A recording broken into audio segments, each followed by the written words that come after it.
Hi friends, welcome back to channel. ఈ వీడియోలో మనం Nifty as well as bank నిఫ్టీకి సంబంధించి అనాలిసిస్ గురించి అయితే మనం డిస్కస్ చేసాము. సో మనము టాపిక్లోకి వెళ్ళేదానికంటే ముందు మీరు మన ఛానల్ని ఫస్ట్ టైం కనుక విజిట్ చేస్తున్నట్టయితే మన ఛానల్లో ఉన్న కంటెంట్ని చూడండి. కంటెంట్ కనుక మీకు నచ్చినట్టయితే మన ఛానల్ని సబ్స్క్రైబ్ చేయండి. అదేవిధంగా ఈ వీడియోని చివరి వరకు చూడండి. ఈ వీడియోలో ఉన్న కంటెంట్ మీకు నచ్చినట్టయితే మన వీడియోని కూడా లైక్ చేసి మీ ఫ్రెండ్స్ అండ్ ఫ్యామిలీ మెంబర్స్ని కూడా షేర్ చేయండి ఫ్రెండ్స్. సో దట్ ఏంటంటే మన ఛానల్కి మీరు కొంచెం సపోర్ట్ చేసినట్టు ఉంటుంది.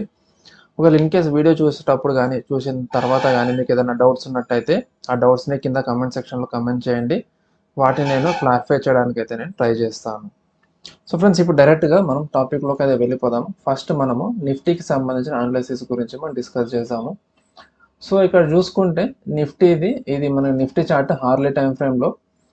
సో ఆల్రెడీ నిన్నటి వీడియోలో మనం డిస్కస్ చేసుకున్నాము. మార్కెట్ అన్నది ఇక్కడ ఈ సెల్లింగ్ జోన్ ఏదైతే ఉందో ఈ సెల్లింగ్ జోన్ అనేది మనకు చాలా ఇంపార్టెంట్. మార్కెట్ ఒకవేళ ఈ సెల్లింగ్ జోన్ని కనుక మనకి బీట్ చేసి మార్కెట్ ఈ లెవెల్ పైన మనకి సస్టైన్ అయితే మనం ఇక్కడ 23,000 లెవెల్స్ వరకు మనం ఎక్స్పెక్ట్ చేయొచ్చు అని చెప్పేసి అనుకున్నాము. కానీ మార్కెట్ ఒకవేళ ఈ లెవెల్ కిందికే ఉన్నట్టయితే ఇక్కడ నుంచి కంటిన్యూస్గా మార్కెట్ డౌన్ సైడ్కి వస్తుందని చెప్పేసి కూడా అనుకున్నాము. సో ఇనిషియల్ క్యాండిల్ మనకి ఈవెన్తో గ్యాప్ అప్ ఓపెనింగ్ అయినా కూడా మార్కెట్ అనేది ఈ సెల్లింగ్ జోన్ లేదంటే సప్లై జోన్ లేదంటే రెసిస్టెన్స్ జోన్ పైననే మనకు ఓపెనింగ్ అనేది అయ్యి ఆ జోన్ పైన మార్కెట్ అనేది సస్టైన్ అవ్వలేకపోయింది.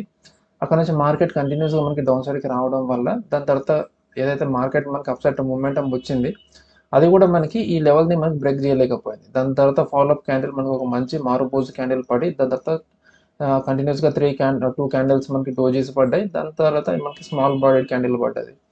సో రేపటి సెషన్లో మళ్ళీ మనకి ఇదే సప్లై జోన్ నుంచి మనకి రిజెక్షన్ వచ్చే ఛాన్స్ అయితే మనకు చాలా ఎక్కువగా కనిపిస్తుంది. ఎందుకంటే మార్కెట్లో మంచి ఫాల్ వచ్చింది, దాని తర్వాత మళ్ళీ మనకి ర్యాలీ వచ్చింది, దాని తర్వాత మళ్ళీ మనకి మార్కెట్లో కరెక్షన్ వచ్చింది. సో ఇక్కడ చూసుకుంటే ఇక్కడ నుంచి మార్కెట్ కొంచెం అప్సైడ్కి వెళ్ళవచ్చు, ఇక్కడ నుంచి మనకి రిజెక్షన్ అన్న రావచ్చు, లేదా ఇవాళలానే మళ్ళీ మనకి గ్యాప్ ఓపెనింగ్ అనేది అయ్యి తిరిగి మళ్ళీ మార్కెట్ మనకి డౌన్ సైడ్కి అయితే వస్తుంది. ఒకవేళ మార్కెట్ మనకి ఫ్లాట్గా కానీ లేదంటే కొంచెం గ్యాప్ ఓపెనింగ్ అనేది అయ్యి ఈ సప్లై జోన్ బయటకు కనుక మనకి మార్కెట్ వెళ్తున్నట్టయితే ఈ ఏదైతే ఇవాళ హై ఉందో ఈ 22,588 ఈ లెవెల్ని దాటి ఇంకొంచెం పైకి అంటే ఆల్మోస్ట్ ఈ లెవెల్ 22,627 లెవెల్స్ వరకు కూడా మనకు వెళ్తుంది. అంటే ఇది మనకి డౌన్ సైడ్కి వచ్చింది. దాని తర్వాత మనకి ఏబీసీ ప్యాటర్న్ అనేది మనకి ఫామ్ అనేది అవ్వచ్చు. ఏబీసీ ప్యాటర్న్ ఫామ్ అవ్వచ్చు, అదే నేను ఖచ్చితంగా ఫామ్ అవుతుందని నేను అనట్లేదు. ఏబిఎన్సి మనకి ఇక్కడ రిట్రేస్మెంట్ అనేది అయ్యి దాని తర్వాత మళ్ళీ మార్కెట్ కంటిన్యూస్కి మనకి ఫామ్ అయ్యే ఛాన్సెస్ మనకి కనిపిస్తుంది. సో ఇక్కడ మనకి ఏబీసీ ప్యాటర్న్ అన్న ఫామ్ అవ్వచ్చు, లేదంటే మన ఏదైనా ఫ్లాట్ కూడా మనకి ఇక్కడ ఫామ్ అయ్యే ఛాన్స్ అయితే మనకి కనిపిస్తుంది. అండ్ బేస్డ్ ఆన్ రిట్రేస్మెంట్ కూడా మనం చూసుకున్నట్టయితే ఇక్కడ ఇంతవరకు మనకి ఆల్రెడీ రిట్రేస్మెంట్ అయిందో మనం చూసుకుంటే ఇది అప్రాక్సిమేట్లీ మనకి ఇవాళ సెషన్లో చూసుకుంటే ఆల్మోస్ట్ 50% దాటిపోయింది. సో 50%కి మనకి ఇచ్చేసి మార్కెట్ డౌన్ సైడ్కి వచ్చింది కాబట్టి ఇది హెల్తీ రిట్రేస్మెంటే. కానీ ఇక్కడ మనకి ఇంకొక ఫైనల్ రిట్రేస్మెంట్ అన్నది ఒకటి ఉంటుంది. అది మోస్ట్ ప్రాబబ్లీ 50% వరకు అయినా రావచ్చు, లేదంటే 61.8% వరకు అయినా రావచ్చు. అండ్ వన్స్ మార్కెట్ ఆ లెవెల్స్ వరకు కనుక మనకు వస్తున్నట్టయితే అక్కడ నుంచి తిరిగి మళ్ళీ మార్కెట్ డౌన్ సైడ్కి అయితే మనకి వచ్చేస్తుంది. సో ఇది హైయర్ టైం ఫ్రేమ్లో ఇంకా రిట్రేస్మెంట్ అయితే మనకి మిగిలింది ఉంది. ఒకవేళ ఇన్ కేస్ లోవర్ టైం ఫ్రేమ్లో ఇక్కడ మనకి ఏదైనా ప్యాటర్న్ కనుక మనకి ఫామ్ అయిపోయి కన్ఫర్మేషన్ కనుక మనకి ఇచ్చేసింది అన్నట్టు అనిపిస్తే మనకి మార్కెట్ ఇక్కడ నుంచి కంటిన్యూస్గా మనకి డౌన్ సైడ్ అయిపోతుంది. కానీ ఇక్కడ డౌన్ సైడ్కి రావాలి అన్నా కూడా ఇక్కడ చూడండి, మార్కెట్ డౌన్ సైడ్కి వచ్చినా మనకి వెంటనే డోజీస్ అనేది ఫామ్ అయ్యాయి కాబట్టి ఇక్కడ మనకి కొంచెం పాసిబిలిటీ అయితే ఉంది మార్కెట్ అప్ సైడ్కి వెళ్ళేది అన్నట్టు. సో ఇక్కడ మనము యుఎస్ మార్కెట్స్ చూసుకుంటే యుఎస్ మార్కెట్స్ ఇక్కడ కొంచెం పాజిటివ్గానే మనకి మూవ్మెంట్ అయితే మనకి ఇస్తున్నాయి. సో మోస్ట్ ప్రాబబ్లీ రేపు మన మార్కెట్స్ కూడా ఇనిషియల్గా కొంచెం పాజిటివ్గా అంటే తర్వాత మనకి మార్కెట్ డౌన్ సైడ్కి వచ్చిన ఇనిషియల్గా అయితే కొంచెం పాజిటివ్గానే మూవ్మెంట్ ఇచ్చే ఛాన్స్ అయితే మనకి కనిపిస్తుంది. అండ్ బ్యాంక్ నిఫ్టీ గురించి మనం మాట్లాడుతున్నట్టయితే బ్యాంక్ నిఫ్టీ మనకి ఒక ఛానల్ ప్యాటర్న్ మనకి బ్రేక్ చేసుకుని డౌన్ సైడ్కి వచ్చింది. ఇవాళ మళ్ళీ మనకి రిట్రేస్మెంట్ అన్నది తీసుకొని ఈ ఛానల్ ప్యాటర్న్ ఒక లోవర్ ట్రెండ్ అనేది అవుతుంది, దాన్ని రెసిస్టెన్స్ లాగా తీసుకొని మార్కెట్ డౌన్ సైడ్కి అయితే మనకి వస్తుంది ఫ్రెండ్స్. ఇది సో వచ్చింది. అండ్ మనం ఇందులో పొజిషన్స్ కూడా మనం తీసుకొని మన స్టాప్ లాస్ అయితే హిట్ అవ్వలేదు. కానీ లైక్ మనం తీసుకున్న తర్వాత మోర్ దెన్ 120 పాయింట్స్ అయితే మనకి ప్రాఫిట్లో అయితే మనం వెళ్ళాము, దాని తర్వాత మళ్ళీ లాస్లోకి వెళ్ళాము, దాని తర్వాత మళ్ళీ ప్రాఫిట్లోకి వెళ్ళాము, ఇవన్నీ అయ్యాయి. కానీ యాజ్ ఆఫ్ నో మార్కెట్లో ఆ పొజిషన్ అయితే అలానే ఉంది. సో మోస్ట్ ప్రాబబ్లీ మన టార్గెట్ అయితే మన స్టాప్ లాస్ అయితే 49,253 పెట్టుకున్నాను. కానీ ఈ చార్ట్ ప్యాటర్న్స్ ప్రకారం మనం చూసుకున్నట్టయితే ఇది స్టాప్ లాస్ హిట్ అయ్యేలానే మనకు కనిపిస్తుంది. సో దానివల్ల నేను ఏంటంటే యాక్చువల్గా అయితే స్టాప్ లాస్ మరి ఇంత టైట్గా పెట్టద్దు, నేను చాలా లోవర్ టైం ఫ్రేమ్లో తీసుకున్నాను కాబట్టి ఈ టైం ఫ్రేమ్లో అయితే నేను పెట్టాను ఈరోజు. ఎందుకంటే మనకి ఇది రెసిస్టెన్స్ పాయింట్ దగ్గరలో ఉంది కాబట్టి ఇక్కడ నేను పెట్టుకున్నాను. కానీ ఒకవేళ మార్కెట్ రేపు ఈ లెవెల్స్ నుంచి మనకి మార్కెట్ అప్పర్కి వెళ్తున్నట్టయితే మనకి 49,400 లెవెల్స్ వరకు కూడా మనకి వెళ్ళే ఛాన్స్ అయితే మనకు కనిపిస్తుంది. సో అందుకే నేను ఏం చేశానంటే ఈ 253 లెవెల్స్ నుంచి నేను తీసేసి రేపు స్టాప్ లాస్ అన్నది ఈ లెవెల్ అంటే 49,620 లెవెల్స్ అయితే నేను చేంజ్ చేసుకుంటాను. యాక్చువల్గా మనం ఎప్పుడైనా సరే స్టాప్ లాస్ని మనం చేంజ్ చేసుకోవద్దు. మన టార్గెట్ని మనం ట్రైల్ చేసుకుంటూ పోవచ్చు, కానీ స్టాప్ లాస్ని అయితే మనం చేంజ్ చేసుకోవద్దు. అది రూల్. మనం ఎంత అయితే మనం రిస్క్ అనుకున్నామో దానికి మనం స్టిక్ అయ్యి ఉండాలి. సో ఈ 49,620 అన్న పెట్టుకోవచ్చు, లేదా మనం ఇంకా మంచిగా సేఫ్ సైడ్లో ఉండాలి అని అంటే 49,967 దగ్గర అయితే మనం పెట్టుకోవచ్చు. కానీ 967 దగ్గర పెట్టుకుంటే మనకి కరెంట్ క్లోజింగ్ ప్రైస్ నుంచి చూసుకుంటే అది ఆల్మోస్ట్ 1000 పాయింట్స్ అయితే ఉంది. సో 1000 పాయింట్స్ అంటే మనకి ఆప్షన్స్ ప్రీమియంలో 500 పాయింట్స్ ఈజీగా వెళ్ళిపోతుంది. సో మనం తీసుకున్న ప్రీమియమే ఒక 330 430 సంథింగ్ ఎంతో ఉంది. సో అది కంప్లీట్గా మనకి జీరో అయిపోయినా ఆశ్చర్యపోవాల్సిన అవసరం లేదు. సో అంతవరకు అవసరం లేదు. ఇక్కడ వరకు మనకి 49,620 మనం పెట్టుకోవచ్చు. మ్యాక్సిమం మార్కెట్ ఆ లెవెల్స్ వరకు అయితే రాదు అని నేను అనుకుంటున్నాను. మ్యాక్సిమం వస్తే ఈ లెవెల్స్ వరకు అయితే వచ్చి దాని తర్వాత మళ్ళీ మార్కెట్ డౌన్ సైడ్కి వస్తుంది. సో డౌన్ సైడ్లో నా టార్గెట్ ఇంకా నేను ఇక్కడ సెట్ చేసుకున్నాను. ఇది 47,700. ఒకవేళ మార్కెట్ 47,700కి వస్తే అప్పుడు నేను మన స్టాప్ లాస్ని నేను ట్రైల్ చేసుకోవడానికి అయితే నేను ట్రై చేస్తాను. అండ్ ఈ 47,700 నుంచి మనం ఇంకా ఫర్దర్గా చూసుకుంటే 47,351. అండ్ మనకి ఈ ట్రెండ్ లైన్ మనకి బ్రేక్అవుట్ ఇస్తే అప్పుడు మనం ఇంకా హ్యాపీగా ఒక 3,000 to 4,000 పాయింట్స్ డౌన్ సైడ్కి అయితే మనం ఈజీగా ఎక్స్పెక్ట్ చేసుకోవచ్చు ఈ ట్రెండ్ లైన్ మనకి బ్రేక్అవుట్ ఇస్తున్నట్టయితే. సో నేను యాక్చువల్గా నేను ఈగర్లీ వెయిటింగ్. అంటే ఏంటంటే మార్కెట్ ఈ లెవెల్ ఎప్పుడు బ్రేక్అవుట్ ఇస్తుందా అంటే బ్రేక్ అవుతుందా డౌన్ సైడ్కి అనేది నేను వెయిట్ చేస్తున్నాను. సో చూద్దాము ఎన్ని డేస్ టైం తీసుకుంటుందని చెప్పేసి.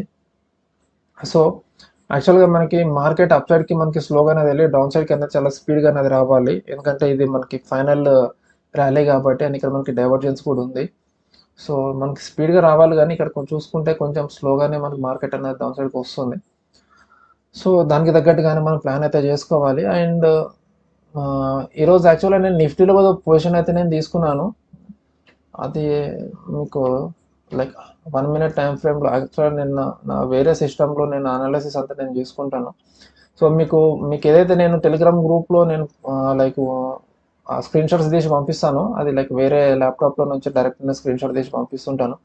సో ఇక్కడ మనం చూసుకుంటే ఇక్కడ చూడండి మనకి ఒక ట్రయాంగిల్ ప్యాటర్న్ అయితే మనకి ఇక్కడ ఫామ్ అనేది అయ్యింది. ఇక్కడ వరకు మనకి ర్యాలీ అనేది వచ్చింది. దాని తర్వాత మనకి కరెక్షన్ స్టార్ట్ అయింది. చూడండి ఇక్కడ ABCD, దాని తర్వాత ఈ వేవ్ అనేది మనకి ఫామ్ అనేది అయ్యింది. సారీ ఫ్రెండ్స్, యాక్చువల్లీ ఇది కాదు. మనకి మార్కెట్ పైన నుంచి మనకి కిందకి అన్నది పడ్డది. ఇక్కడ చూడండి ఇది మనకి A, B and C వేవ్లో మనకి ఇక్కడ కాంట్రాక్టింగ్ ట్రయాంగిల్ ఎండింగ్ డయాగ్నల్ అనేది ఫామ్ అనేది అయ్యింది, లేదా కాంట్రాక్టింగ్ ట్రయాంగిల్ అని చెప్పి అనుకోవచ్చు. లేదంటే ఇది యాక్చువల్గా చెప్పాలంటే ఎండింగ్ డయాగ్నల్ ఇది. సో ఇక్కడ నుంచి చూసుకుంటే మనకి A wave, B wave, C wave, D wave, దాని తర్వాత E వేవ్. ఇక్కడ మనకి ట్రయాంగిల్ అనేది ఎండ్ అనేది అయిపోయింది. ఇక్కడ నుంచి మార్కెట్ మనకు ఒక మంచి ఫాల్ అయితే మనకు వచ్చి ఇక్కడ మనకి మన ఏమంటారు మన సపోర్ట్ అయితే మనకు తీసుకుంది మార్కెట్. తీసుకున్న తర్వాత ఇక్కడ చూడండి యాక్చువల్గా చాలా మంది ఏంటంటే ఇక్కడ నుంచి మార్కెట్ అప్ సైడ్కి వెళ్తున్నప్పుడు మళ్ళీ మనకి పైకి వెళ్ళిపోతుందని చెప్పేసి అనుకున్నారు, కానీ దాని తర్వాత మళ్ళీ మార్కెట్ డౌన్ సైడ్కి వచ్చింది. దాని తర్వాత మళ్ళీ మార్కెట్ అప్ సైడ్కి వచ్చి ప్రీవియస్ హైని మనకి బ్రేక్ చేసింది. సో చాలా మంది ఏమనుకుంటారు అంటే మనకి ప్రీవియస్ హైని మనకి బ్రేక్ చేసింది కాబట్టి మార్కెట్ అప్ సైడ్కి వెళ్ళిపోతుందని చెప్పేసి అనుకుంటారు, కానీ ఇక్కడ చూసుకుంటే ట్రయాంగిల్ ప్యాటర్న్ ఇక్కడికి ఎండ్ అయిపోయింది. దాని తర్వాత మార్కెట్ మనకి డౌన్ సైడ్కి అనేది వచ్చింది. ఇక్కడ X ప్యాటర్న్ అనేది ఫామ్ అనేది అయింది.